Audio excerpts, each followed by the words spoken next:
because we were having challenges with the enrollment. So if anything, the bank will go to that side. Though we have saved them, we've offered great value, but we couldn't get it. So as it stands now, our identity management, we don't have service. And we've even contacted Garnet. We spoke to Go. We started something. But the servers, hardware to support deployment, we are not getting it. But in terms of value, at least for one thing, we've done it. But because of what I'm making the priority of management, we didn't get support. Was enrollment. Now, yes. You can turn that around. You should be able to let management see how implementing or strengthening IT can support enrollment. Because now people can come and fill the forms online. If they fill the forms online, there will be no need to print. So there's a saving there. So what we need to do is to, you see, look, the way we approach implementation of IT systems, first of all, as IT people, when we join the organization, let's understand what the business process is. What is the business process in education?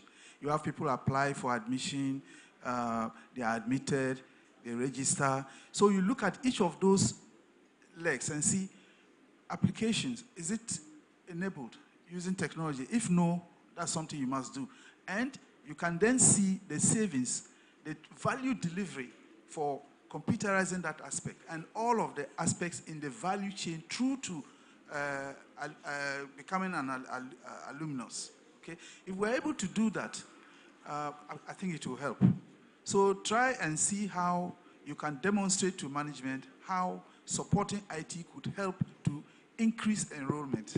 I think that should help. Yes. Yeah. So this is about third time, if I remember, that we've been here discussing almost the same thing, and in the scientific space, sometimes we use different strategy to do it. And I'll give you an example. We wanted an equipment that we knew institutions were unwilling to buy. So we had a collaboration with another entity, another scientist, who had to find a way to bring the equipment by they being the ones engaging our leaders to understand. Because sometimes, like we say, a leader is not known in his own establishment. I'm beginning to think that maybe Garnet can play a much bigger role than we've done now. Sometimes when you get a third party visiting the institution and telling them the implications of not having it, perhaps maybe they will begin to listen. That's what I'm beginning to think now, Lucas, that perhaps there has to be a third party visiting some of the institutions that are having difficulty because perhaps they have a trust problem with whoever is the IT guy and the top, so that we can get these things going. Because I think some of us might be able to convince your vice chancellor or your leadership about the importance of at buying a server to host just for the local, this is not internet, just so that you can have a proper authentication established in your yes, and maybe that could be a solution to look up. Okay, thank you. Prof. Quinn, would you like to make a contribution, something? I thought you wanted to say something. Oh, no, okay. Yeah, so go ahead.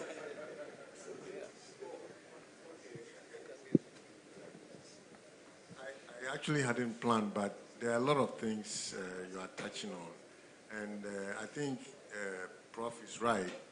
A lot of them will depend on Garnet mobilizing the rest to address them.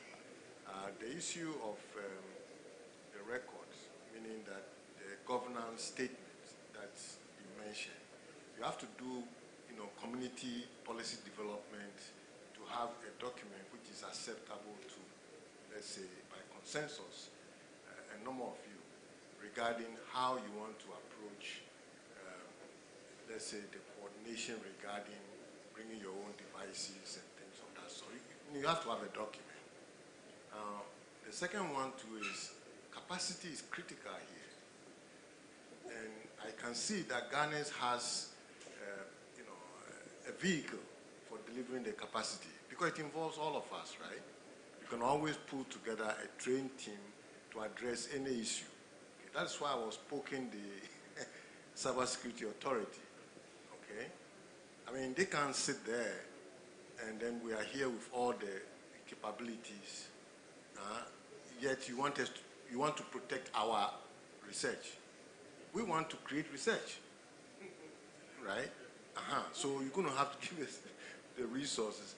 In terms of convincing policy authority, you are doing it. Look, remember when I first, some of the guys from UCC, remember when I first came, I was hired into physics, teaching in mathematics, okay? But actually working for, not a registrar, accountant. Because our equipment was classified as accounting machines. So you've done very well. You've done very well. I mean, I'm saying it's just an evolving challenge, okay? And the thing is, you must track it.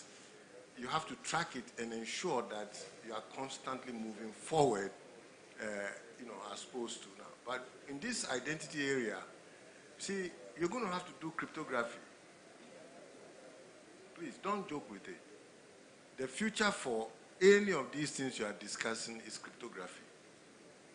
And so Garnet is uniquely placed, in my opinion, to be able to harness your computational talents, okay, to address these cryptography-related issues, which you need for your identity and all the other issues that you are dealing with. So, for me, I just want to encourage you that the solution is here. The creation of all the documents you need is here, okay? And then, let's say, the advocacy for policy authority to appreciate what you do is here. Because we are all here, you see, and you can have access to vice chancellors the same as you can have to registrars by Garnet mobilizing towards that. It may take some time for some institutions and less for others and so on, but it's all here. So if you play that leadership role, I am convinced that over time you'll see the progress. I want to share my experiences as a registrar and my relationship with the ICT. Now, I don't think we had a good relationship. This is the reason why. Anytime there is a problem, or anytime we engaged, or we say, go and do this, can we do ABCD? Yes, we can do it.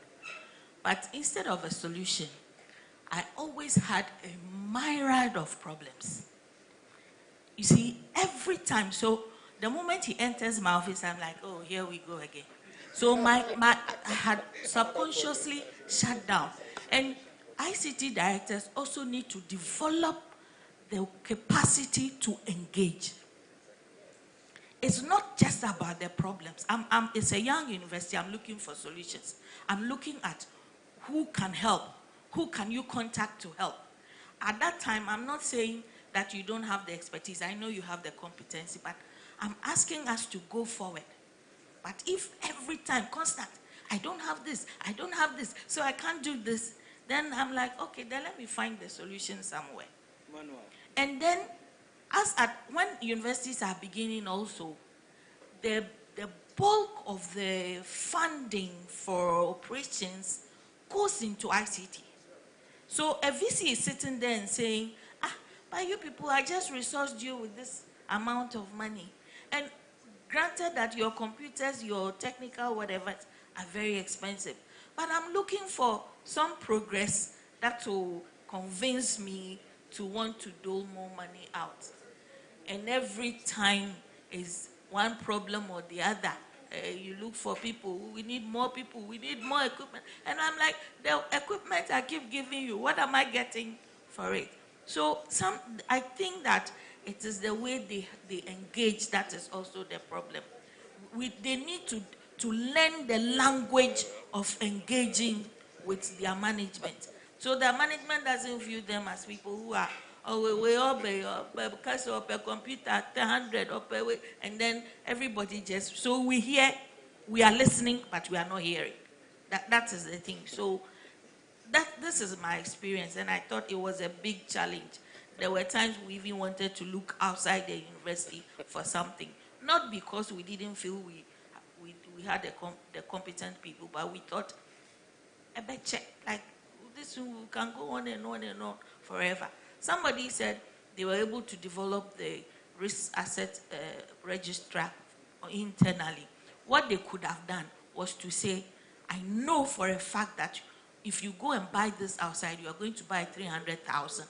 Give me 100,000 of it and let me deliver for you. That's what you are supposed to do. So you don't say we can do it, and you bring a budget estimate that says that I can do this in 6 months, but I need A, B, C, D to be able to do it. So give me a fraction of that money and I can deliver. If you go and sit and say, I want to do it, and then you do it, then they will channel the money somewhere else. Because there are so many things to do with the money, and you have done it free of charge. Thank you. Instead of saying, this is my budget line, this is even a small honorarium for my staff who are working on the project. It can be done. Yes.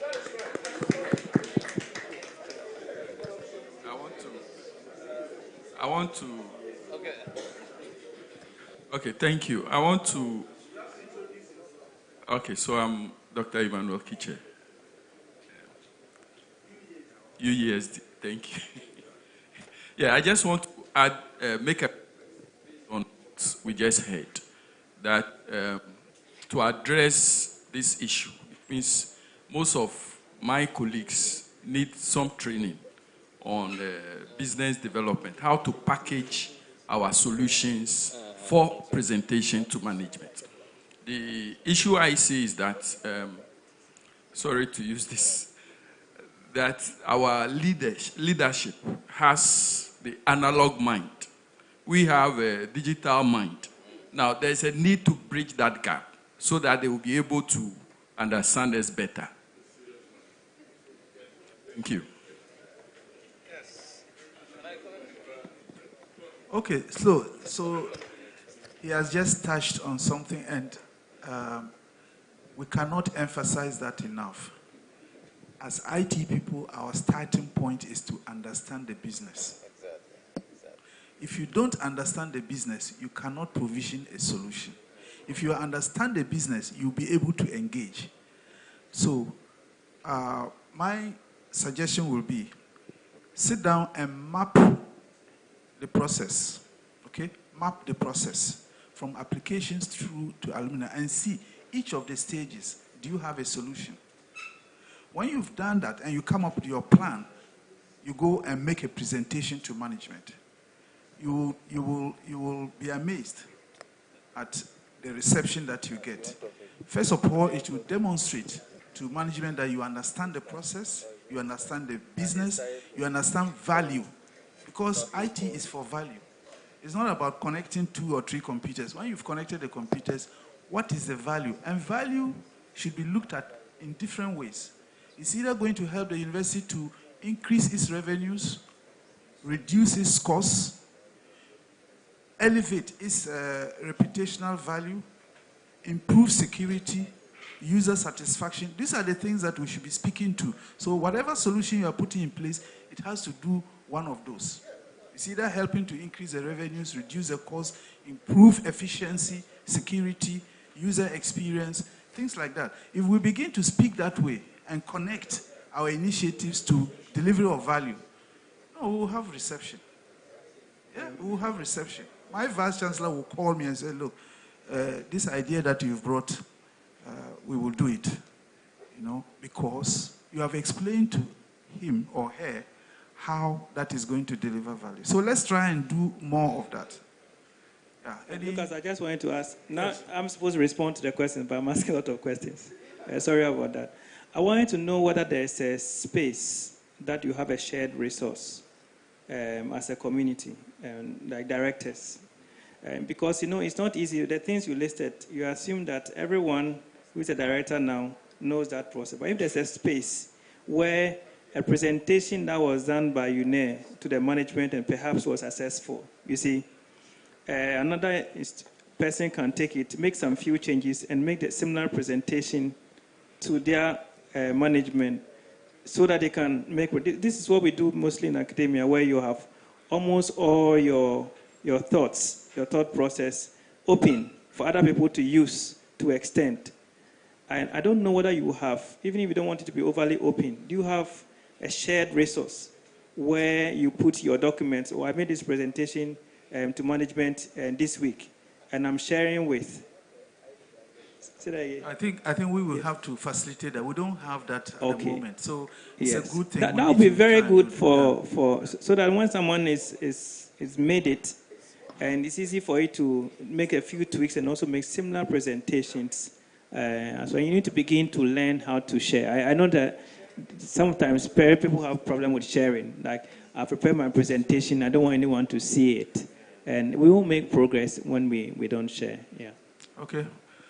We still have time. Yes. With the mic. Yeah, thank you. Introduce yourself and then.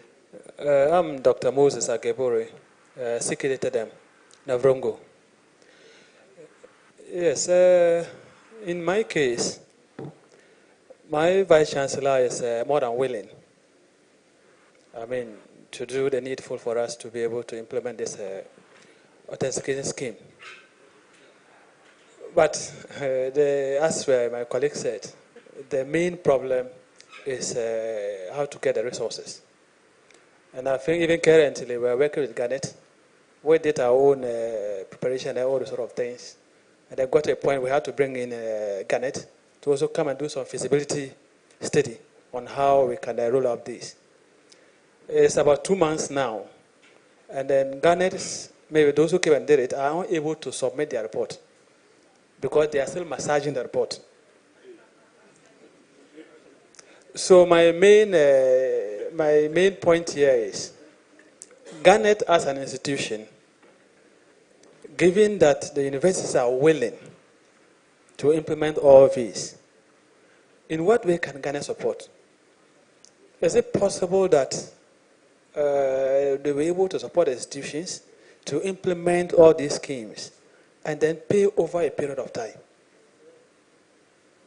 Because in my case, if there is an opportunity like that, we only need just 2 weeks to roll out what we need to do. So maybe if there's something like that, at least, it will help all of us. Because all that we are saying, it just boils down to resources, lack of resources. So what can we do as an institution to help our children? Thank you. Okay, thank you very much.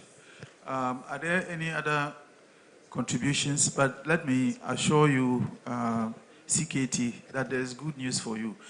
The management of that university told us that they had a budget ceiling of around 500,000. Okay. What needs to be done on that campus, based on our recommendations, that they need to strengthen their campus backbone and then extend connectivity to all the buildings. That has been done. That report was brought to me. The total bill for doing and rewiring your admin block and all of that came to around 700,000. So I requested them to let us prioritize. If you cannot do everything at the same time, you need to do it in phases. But you need to do it in such a way that the initial one supports future. Okay?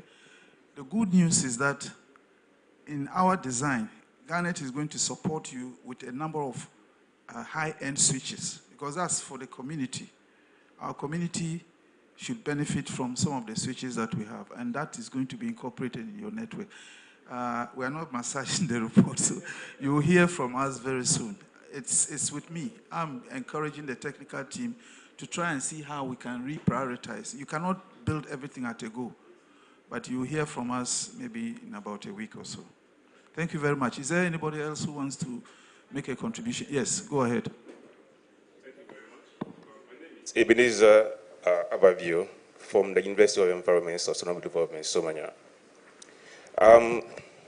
Okay, so the question posed that what is preventing us from implementing the identity management? For us, we are very new, and we've come into the space just 4 years ago. And so we had the opportunity from starting from scratch, which is very good for us. We are trying our best to ensure that things are done in phases so that we don't have difficulties trying to implement the right thing at the right time. We have additive management in place, but then when Garnet came in, but then we were on Vodafone, Telecel Vodafone. When Garnet came in and said, okay, I want you to be part of Garnet's system, and they gave us the backbone, now came with another infrastructure requirement and resource-dependent requirements. They asked us to upgrade our systems to a certain amount of memory sizes, and then also hard disk spaces, which we were not having at that time. So this comes with cost. It means that we have to go back and renegotiate for this to happen, which will take time. And so what I think Ghana should also do is to write to all universities in privately to let them be aware of, if you want to do this is what it will cost you. So we start preparing. Because honestly, I think management comes with a cost to implement. And most of us probably we are not ready, or we don't have budget allocated for that. And that's one of the major challenges that is hindering the implementation. Number two has to do with policy.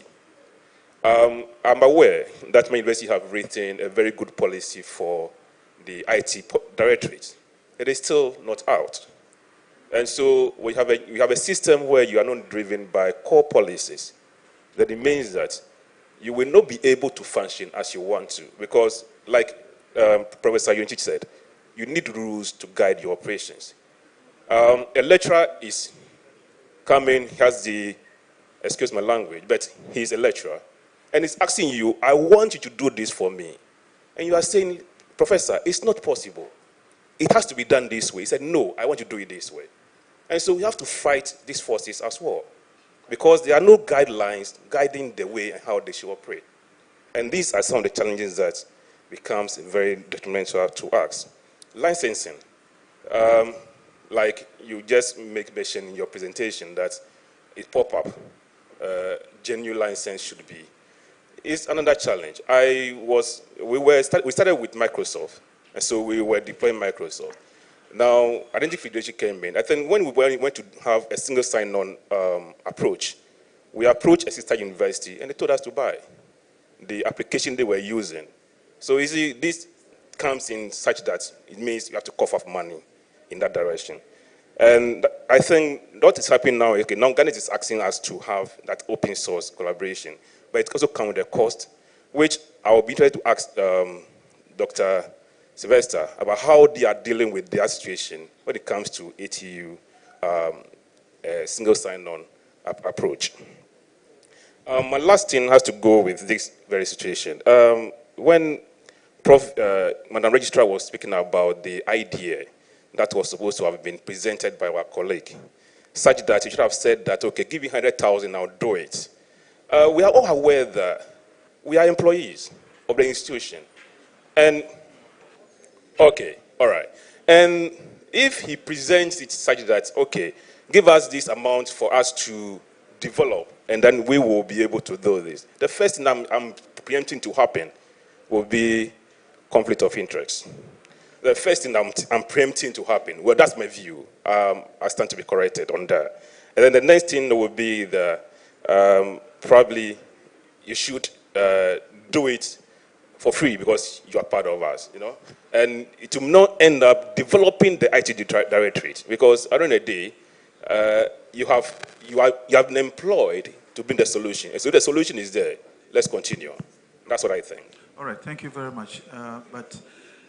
Let me just clarify.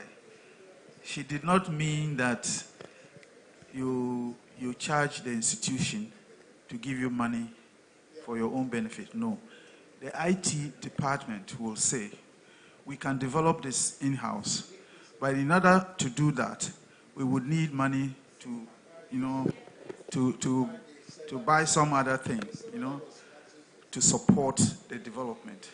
So instead of the university paying out like 300,000, they now buy you a server for 100,000, maybe a server and something else. So that's the strategy, and we need to learn from that, because whatever you are doing, you know, you need to be able to do it well.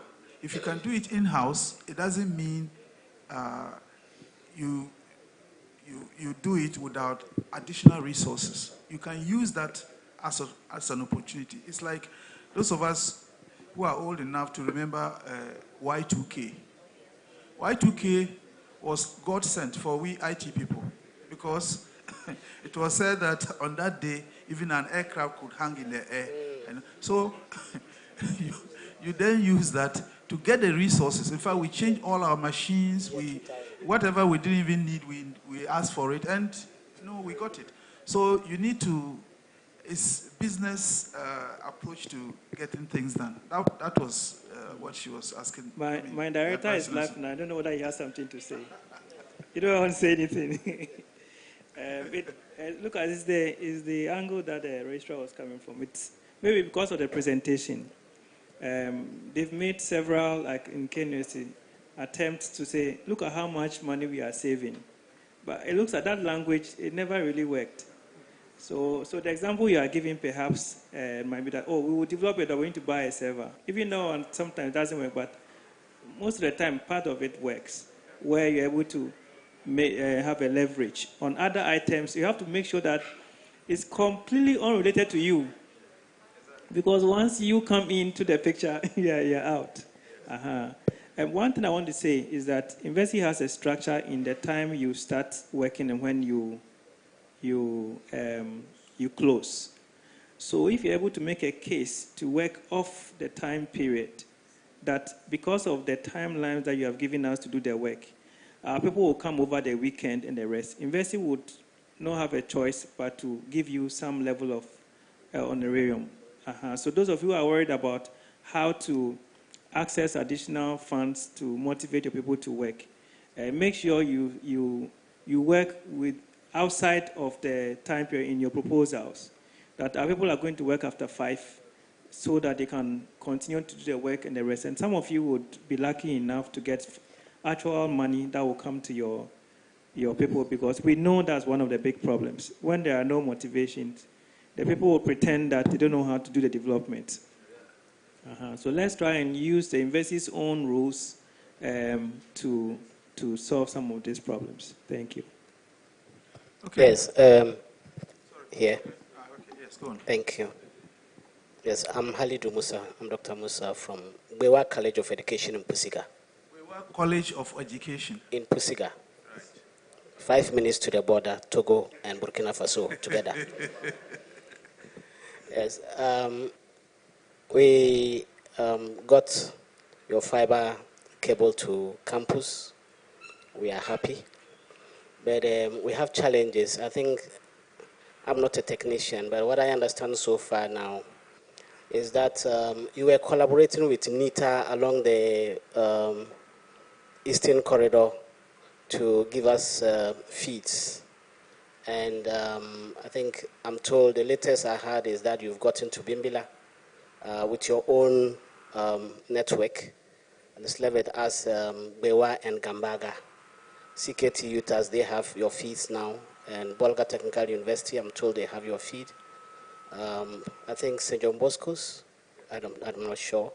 I think it's now left with Gambaga and Bewa. So what is the status and when are we getting your feeds without the interruptions that we are getting with your collaboration with NITA? Thank you very much.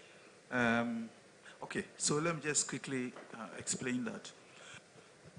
Under the project that we've just completed, we were to connect 70 institutions, including all the 45 colleges of education, CSR, and all of that. At the moment, I didn't know your institution was part of this. The connection to your institution, that last mile connection was on the NITA fiber, which is not good. So there are 9 institutions that have been affected the way yours has been. We are working to try and get that resolved. The contractor did not have a footprint around your area, so they used the NITA fiber. The NITA fiber is not good enough, so they are going to replace it. Because of that, all those on the NITA fiber that are having unreliable connection, those who have subscribed, we're not charging them because we want to deliver the best quality of service. So as soon as we realize there's interruption on your line, we stop billing you, just to show that we are committed to delivering only good value. So just give us some time. We'll fix it. We are fully aware of it. Your colleagues will confirm that the service that we are delivering to them is very good. I don't know, it's a major pair EP church here. Are you? Wow. So they can confirm that all the telcos were running away from a major pair, all the difficult areas like McCoy, where the Speaker of Parliament comes from, Nadoli. Nadoli, yes. We have taken fiber there, and it's very good. So please give us some time, we'll fix it. So I'm speaking on behalf of Gambaga and Bewa College of Education. There are 9 of them. Yes. There are 9 institutions, yeah. So when is this time? Yeah, I like that, because sometimes we just speak and we don't give timelines. Yes, politicians, they do that a lot. Let me come back to you. I won't be able to give you a timeline. Queno, please. Thank you. I just wanted to do some advocacy work for you. You know, the whole community, maybe the whole country, is a little bit oriented towards procurement, okay, as compared to self-development, okay. And so we need to, we need to maybe have more discussions around the advantages of us trying to develop the tools and the systems ourselves, relying largely on open source tools plus our own skills, and then steer the investment more towards technical skills and to human beings that are hired. Because, you know, there was a time that some of you may not know, VRA had over 45 software engineers in one institution, and they were doing most of their business software themselves. Now, today, you might find out most of them just go and buy systems off the shelf, and then they have to readjust their business to fit the systems they've bought. Okay, so I just want to give you the confidence that we can develop these things. We can integrate different tools to help us achieve some of our objectives. It's not only going to be cheaper, it may take a little longer because it takes time, years to develop some of these things. But once you've got it, you are in control and you have it all the time. Now, I mean, not that you shouldn't take Zoom, Wakren Zoom, it's very good. But when you take that, you are consuming international bandwidth. What if all your traffic is local on that campus? Why should you consume any international bandwidth? Yeah, big question. You understand? Yeah. But consume international bandwidth so that you can relate to international participants and so on is top-notch. Right. But if I'm on a campus and most of my Zoom traffic is for students who are on campus, why should I use international bandwidth? Yeah. But you, Garnet, can develop solutions, local solutions like that, using local students, you know, IT directorates and so on. It may take you some time, but if you stay steadfast and you are giving support, resources and so on, you can really, you know, create something you own that will lower costs for you and you'll be in control. Okay, so it takes some time, but I think it's in your court, is what I'm saying. Yes, I get it. Yeah. Okay. Who? Oh, I didn't see him all this time. You should have spoken. Thank you, Bubakar Wakren. Yes. Actually, I agree completely with Professor Keno regarding, you know, having in-house solutions, you know, because we have the human resources to do it. And not only, you know, we have then our own solutions, but we do also capacity building, you know, for our community. So on the second point, I want to reassure him that regarding, you know, using the international bandwidth. We are aware of, you know, when you use Zoom, actually what we do, we are using international bandwidth. But we are actually in Wakren, in all our POPs, we are putting Zoom connectors servers, meaning that when you have sessions, within the country or within the region, you won't use the international bandwidth. It will stay within your backbone. So we have started with Ghana, and we are continuing with other countries. And we will even go further. We have started working on EduMeet, which is a video conferencing tool for the educational sector, meaning that, with time, we will have our own solution, within our community. Thank you. Thank you very much. Anybody else? The discussion is very interesting, and I believe we will all leave here better than we came. Richard Azuri from BTU again. I have two submissions. One is a socio-technical issue that we're facing with identity processes, and then the second one is a recommendation. So regarding the credentials, most of us have that issue. Most of us use about 10 to 15 to 20 credentials. Most of us use Google Chrome or our browser to memorize it so that we don't have to store it in our head. Most of our staff will have similar challenges, but very little of that skill that we have acquired over time. So how do we incorporate this, but at the same time make sure that we reduce the stress of remembering extra 5 to 10 credentials per institution, per staff or student, just because we are requiring it of them?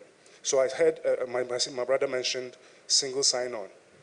So apart from that, or including that, what are some of the recommendations from your panel to help us achieve that, but at the same time try and reduce the stress on our users? And then the recommendation would be along the line with what most of our members have said, including the senior members and the administrative members present, regarding policy motivation or ability of us as ICT staff to influence the management to follow the policy or implement a particular policy. Is it possible for Garnet to come out with a checklist, some kind of a requirement list that can go out to various institutions, so that if they want to implement A, this is what is required from them in order to be recognized by Garnet as having achieved that particular target properly, so that we can actually use that and say, this is what Garnet says, this is what is required. If you want to implement it, that is the requirement. So based on our workshop that we just finished, we learned a lot to go back and take it there. But I can't use the workshop material to influence management. So I could use something like that to do that. So thank you very much. Thank you very much. I think Lucas, I wanted yeah, go on. maybe the QNAC people to respond to the first part. Yeah. If you guys can. Aful. Or who is going to speak? Yeah, either Aful or maybe any of them. Abraham. The ID, I think the way, because you're talking about having multiple accounts, and the idea is to separate your authentication from the applications so that every application talks to just one identity. And when you do that, you just have one. It has its implications, but once you do it well, then you have a single authentication. It is out of the single authentication that makes you get single sign-on. And I just wanted them to, but they don't want to speak. So we used to have the LDAP authentication mixed up in all the application, but they've separated it as a application. So you, the developer, you have to go into communicate with that independent system for all your authentications. So you can have maybe a myriad of applications, but your authentication is not done by you. If anytime you want to authenticate, you go and communicate with this authentication server. If it gives you approval, then you go ahead and authorize. And I think maybe you should begin to set it up like that. Then you don't have to worry about the multiple authentications. And then you can go ahead and do single sign-on as well. Okay, all right. So, okay, yes, go on. No, based on his request. Just to comment, yes, it's true. I mean, we've had these issues. So what we've done over the years is that we are moving towards a single source of authentication. So similar to what you have on Google platforms, you know, you have various Google applications, but they all connect to an external provider. get authenticated, and then you come back. So yes, just to concur and agree that that's where we are headed towards. Thank you. Okay, and just for your information, I think probably we haven't communicated well from the Garnet end. We have a standard documentation and step-by-step setup for how to build your access and identification, identity management system using open source tools. We organize training. Some technical people came on that, and then after that we sent out a request that any institution that needed help, we will help them to implement. Probably it didn't reach you, but so we'll see how we share the resources as he suggested, so you can go and have a look. And it will be the single point where people can go and update themselves and see what is available, what is not available, and also make contributions for the rest of the community. So we take that point, we'll try and see what to do. Amstead. Okay. Is it Thank you. Amstead?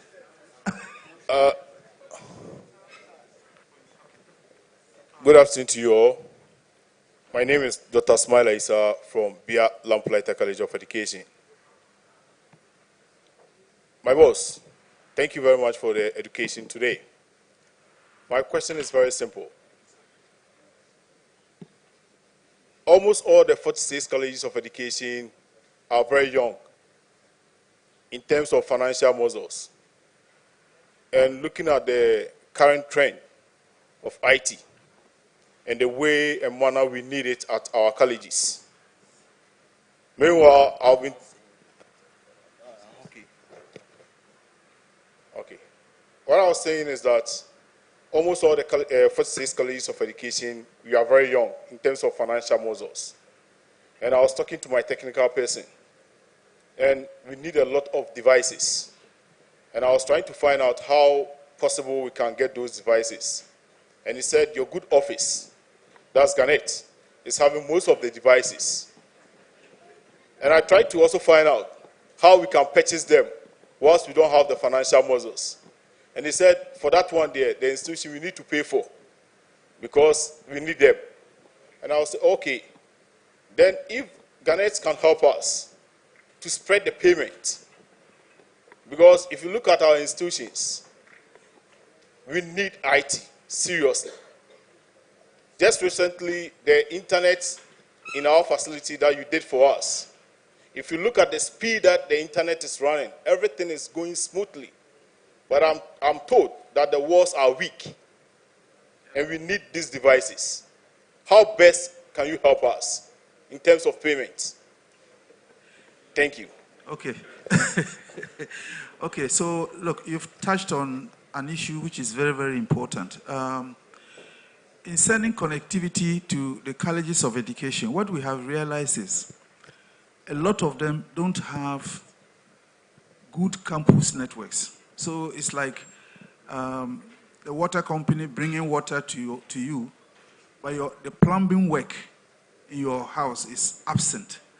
So you can only receive the water at one point. You cannot distribute it. That is the problem that we have. So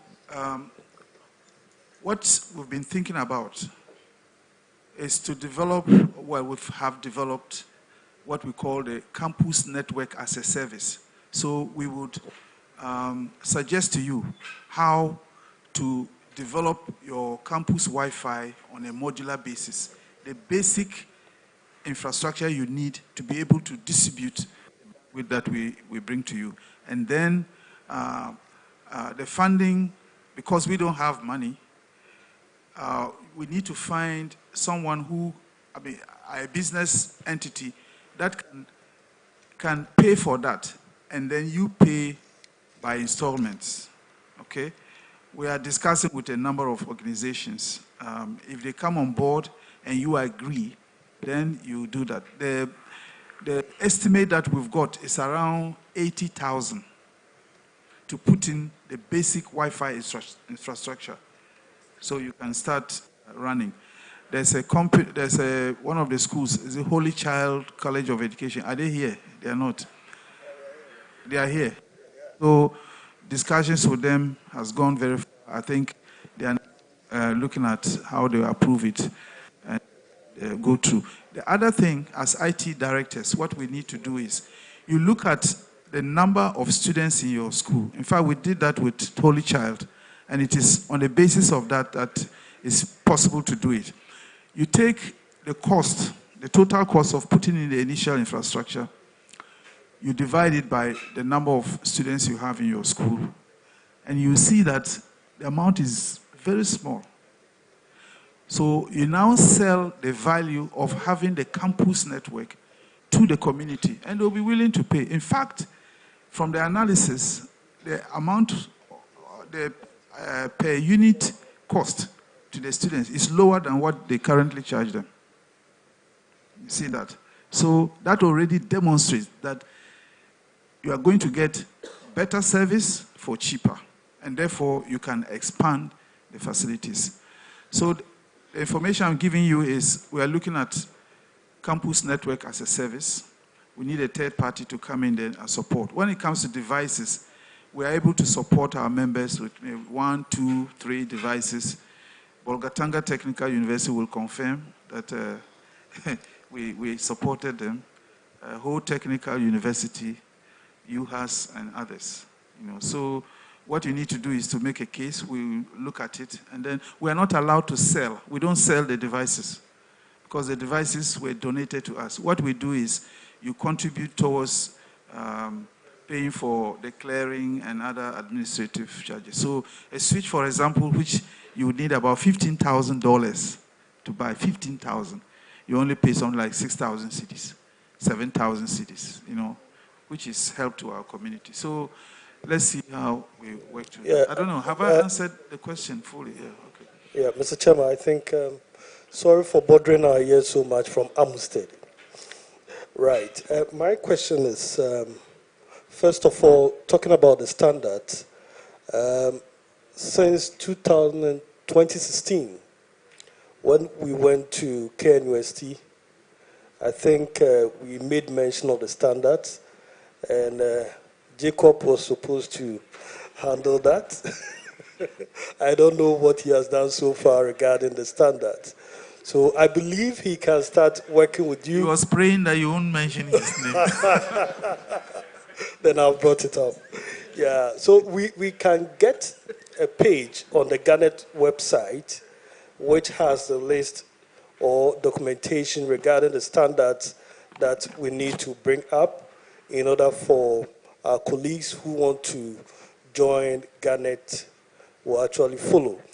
If you look at GENT, that is the European unit or body of the, what do you call, the academic institution for networking over there. They have the standards. And anybody who wants to link up to GENT network needs to follow the standard. Exactly. So I think GARNET may have to also come up with a page on your website which actually stipulates all the standards that everybody needs to follow in order to join the network. The other thing is, I think we've been talking about services. We started with identity management, but we are veering off to all the services that we need within the ecosystem. Now, the other service that I think we are missing, we started with VoIP.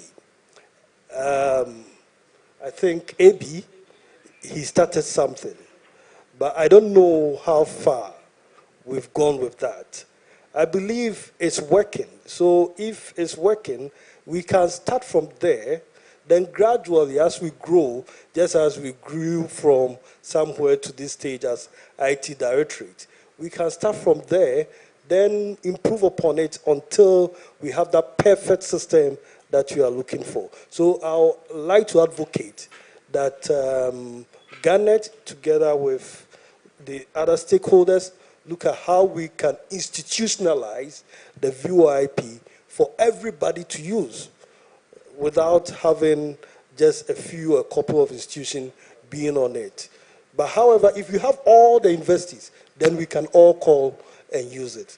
Then lastly, my other contribution regarding the services is about these library softwares. I think it's high time we also come up with a journal system where we have all our research work dumped on it in order for our academic to actually have access and also moderate it. So these are the kind of things that I want to talk about, and I hope Garnet will actually pick it up and we all can follow from there. Thank you very much.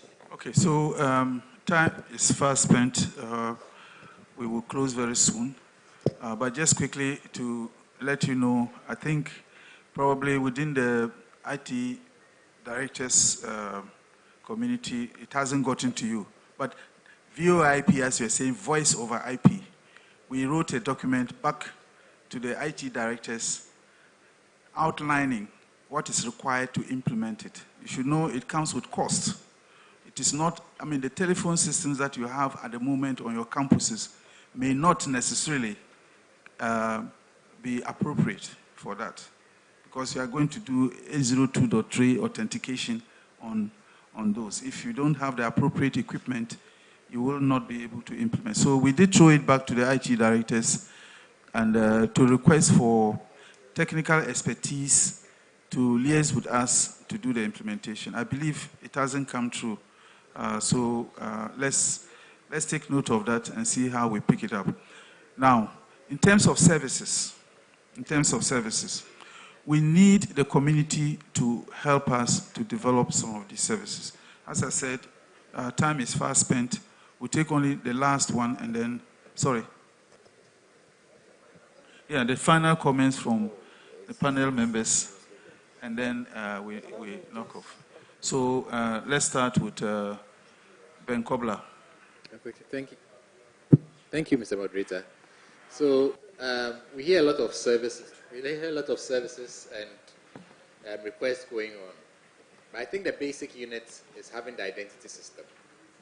Without the identity system, and now it's even getting interesting because you have machine identities, you have distributed PKIs, like Prof said, and other things. So you just not the human beings that you are identifying, your machines, the Fitbits, and other things.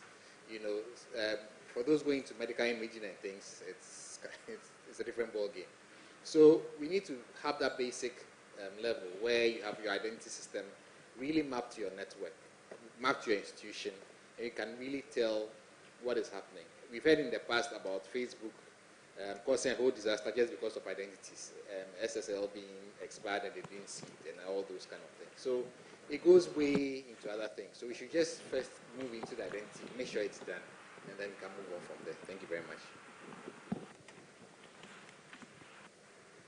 Okay, thank you. I think that one thing that has come clear is that the different institutions are different levels with financial resources, technical capability, and different levels of maturity. But we have common platform. Thanks to Garnet, we have this platform that puts us together.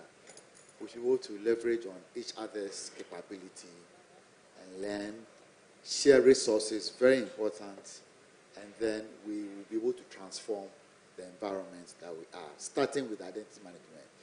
Garnet, through this event, has organized a training, and I'm sure even if your technical person did not participate, we have the relationships already established. You can get help like Lucas has mentioned, so that we can transform the environment. If everything works, IT people go to sleep. No, I mean, nobody calls you. You are, okay, sleep in a certain context. Thank you. Yeah, so I think you've made the key points, but what I just want to re-emphasize is, you know, this network, it's meant for collaboration. And so let's not see ourselves as independent institutions.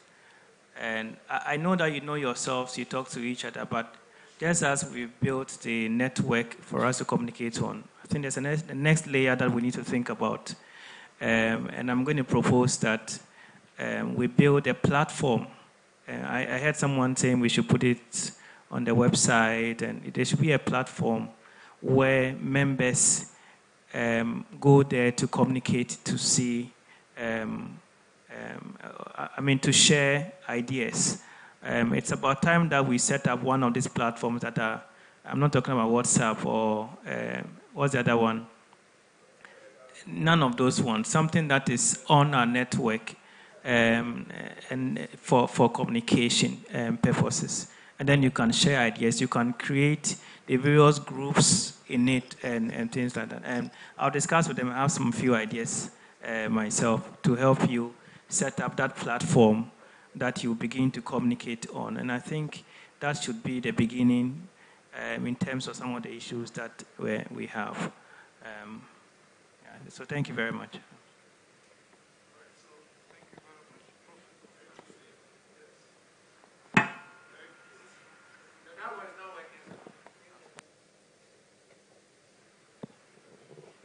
Okay, so thank you very much. Our chairman will make his closing remarks.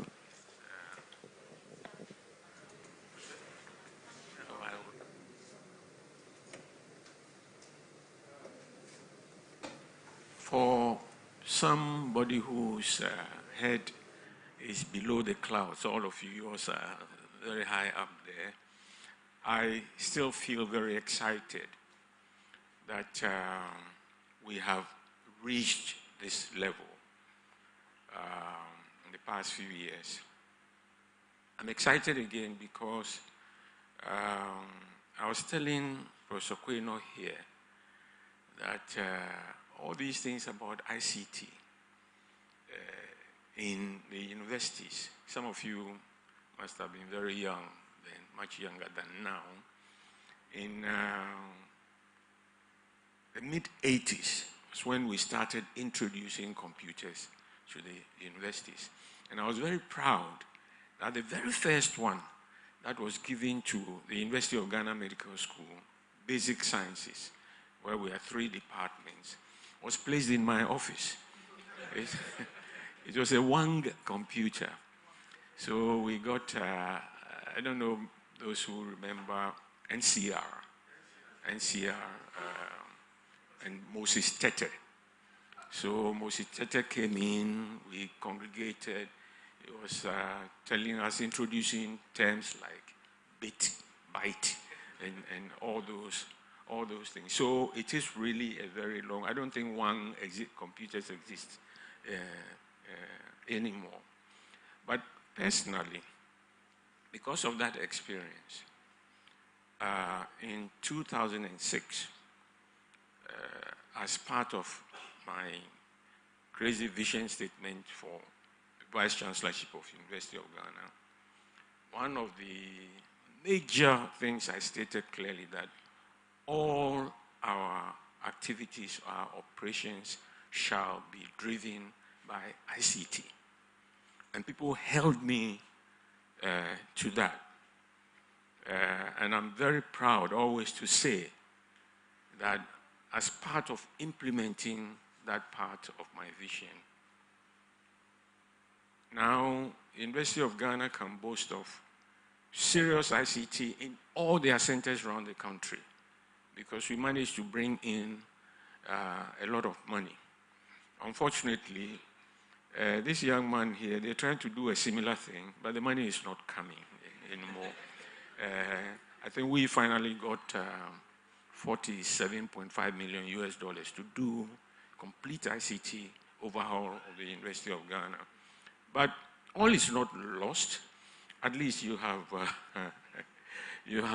GARNET to help put things, at least play some advocacy role. And I can hear the cry that, look, GARNET, maybe you can do this, you can do that.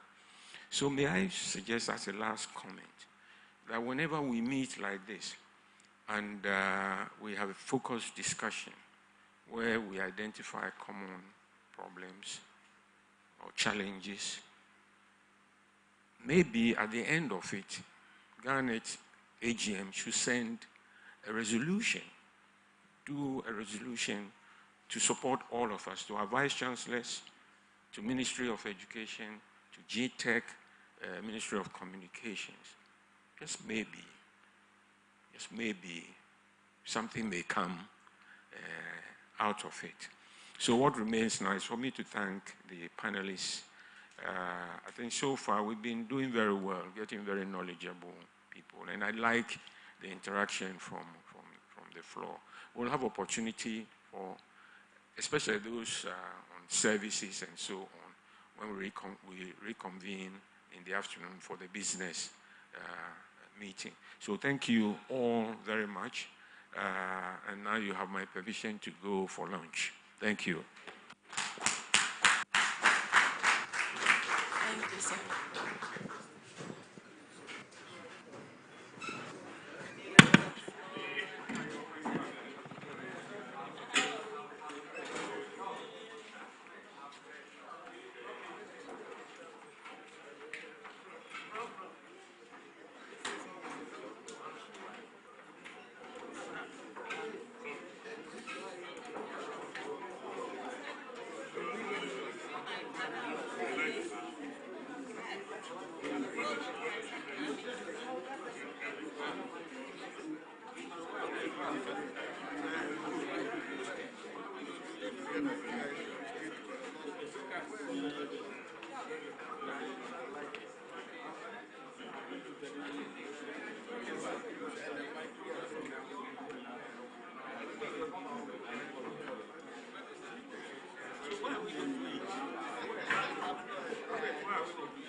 You guys have your